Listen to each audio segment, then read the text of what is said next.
We thank you, Lord, for this beautiful gospel we've just heard. Ask that you would help us to appreciate what it means for us in our personal lives. We praise your name.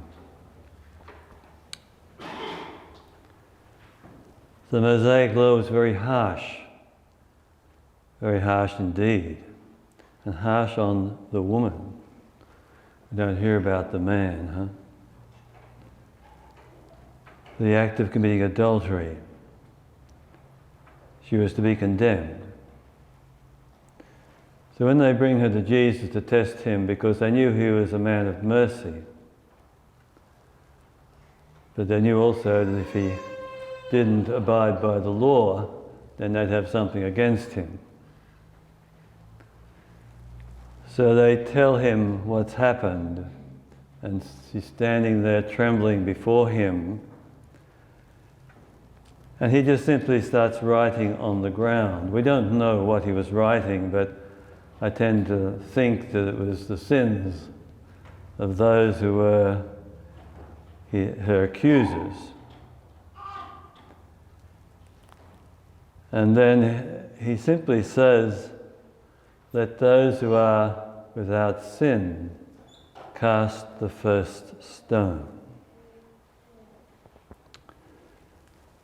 And they went away.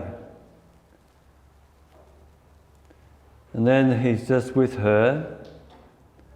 He's still down on the ground, and she's standing trembling before him. And he looks up. So what did she see in the eyes of Jesus? She saw mercy, which is a gift that comes from the heart of God, and that Jesus was incarnate with mercy. And he says to her, "Where are they? Is anyone here to condemn you?" She says, "No one, sir." Then those beautiful words, "Neither do I condemn you. Go sin no more." There's no condemnation in the heart of God. He didn't interrogate her. He didn't rebuke her. He met her with unconditional acceptance of her as a person. Obviously her behaviour had been unacceptable. But he met her with that unconditional acceptance, with a gaze of mercy that freed her to go sin no more. So my friends, it's important, isn't it, for us to know this truth, that when we turn to the face of Jesus, no matter what we have done, no matter how we have failed, no matter what mess our life may have become, when we turn to the face of Jesus, what we find is mercy. What we find is a gift that the world, unfortunately, at this time, does not know much about. But we have already experienced this mercy. Otherwise, we would not be here. And we walk with that deep gratitude in our hearts that he has looked upon us in this way.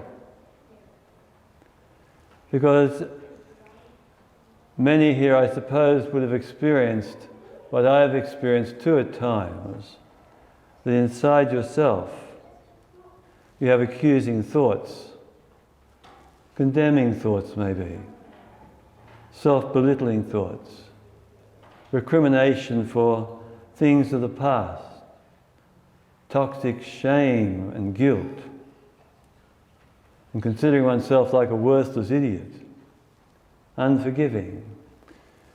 You see, there is a grand inquisitor inside of each of us that at our worst moments that can be very berating and demeaning. And always we need to look to the merciful eyes of Jesus and see there that there's nothing in our lives that we have done, no matter how gross it may have been, that has stopped him from continuing to accept you as a person and celebrate the dignity of your personhood, which you may have diminished through your own actions, but the eyes of Jesus upon you are the eyes of Jesus upon this woman. And that's what frees us. That's the greatest gift of the sacrament of reconciliation that we all go to during this Lenten season, where we simply open up the truth of our hearts.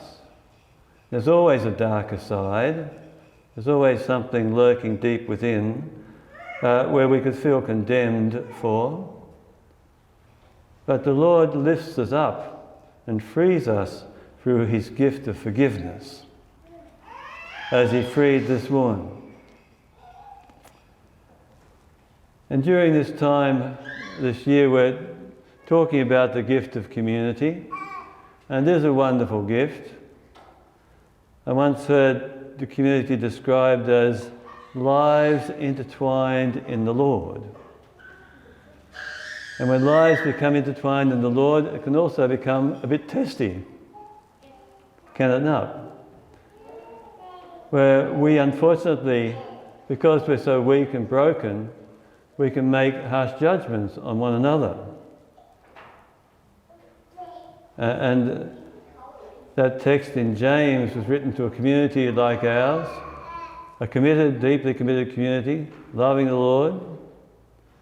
Then James, he says, who are you to hold a verdict on your brother or your sister? Who are you? And elsewhere he says, there'll be judgment without mercy for those who don't have mercy, but the merciful have no need to be afraid of judgment. So it's a learning to look upon one another with the eyes of mercy. And I certainly have experienced that in this community down through the years.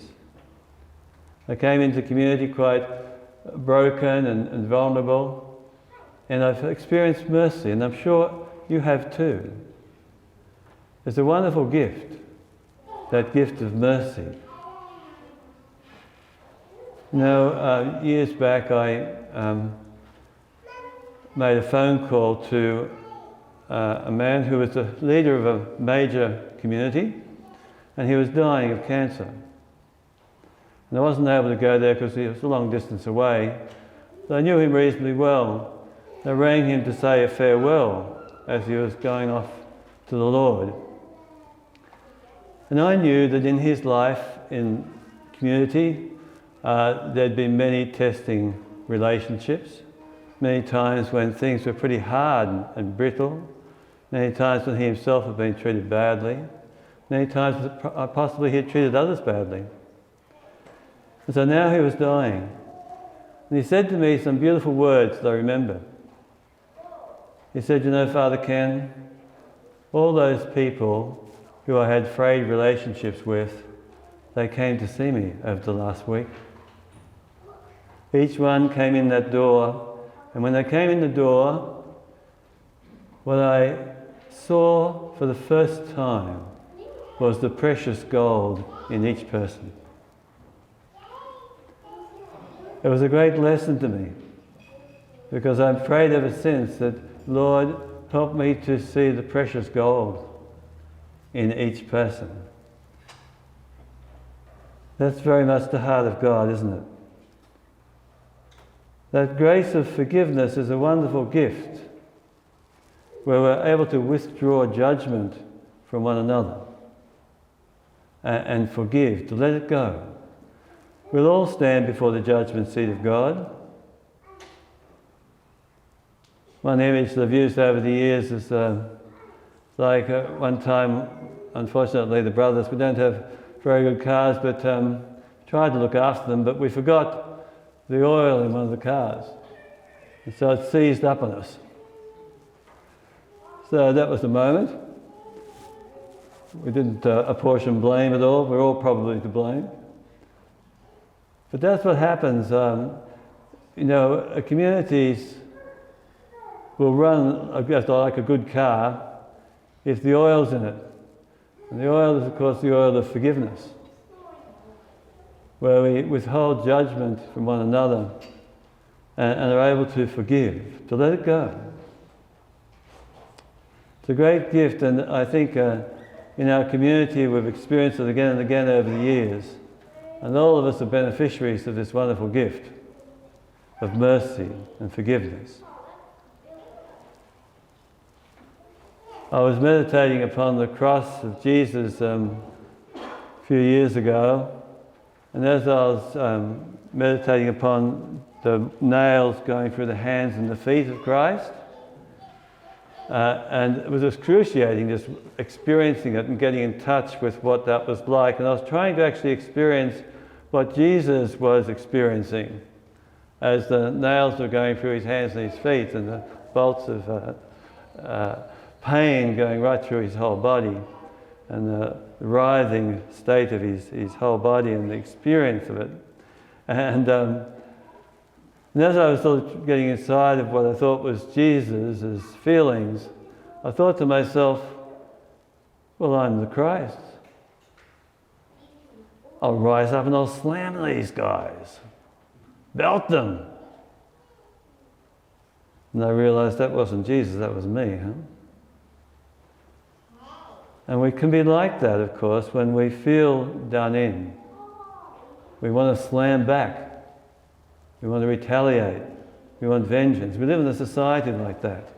It's a culture of retaliation and vengeance. Every day we see it happening. But it's different with Jesus. It's not the way of Jesus at all. The way of Jesus is he allowed himself to be nailed. And in that time, Father, forgive them, for they know not what they do. That's when he said it in Luke's Gospel, when he was being nailed. That's the gift, isn't it? That's the gift that breaks the cycle of violence in the world today. Because we do live in a very violent world.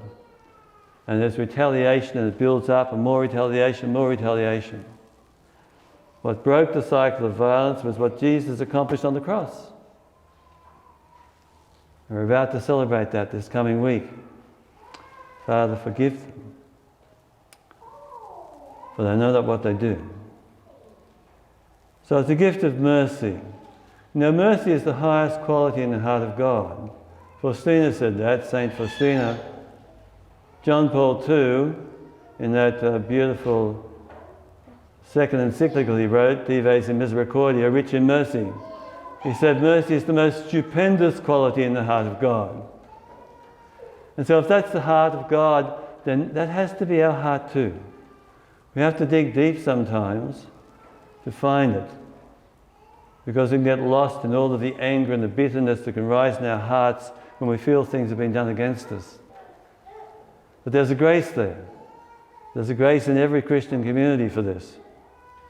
There's a grace in this Christian community. We've experienced it already so much, and we're so grateful for it. But in the Lenten season, it's good for us to be reminded again that sometimes we can still hold in our heart, harbour judgment, harbour resentment, harbour bitterness, and have this against that person, this against that person. And the Lord gives us a grace to be set free. Because once we were not a people, now we have been made a people by the mercy of God. And by his mercy we're held together. And bless his name.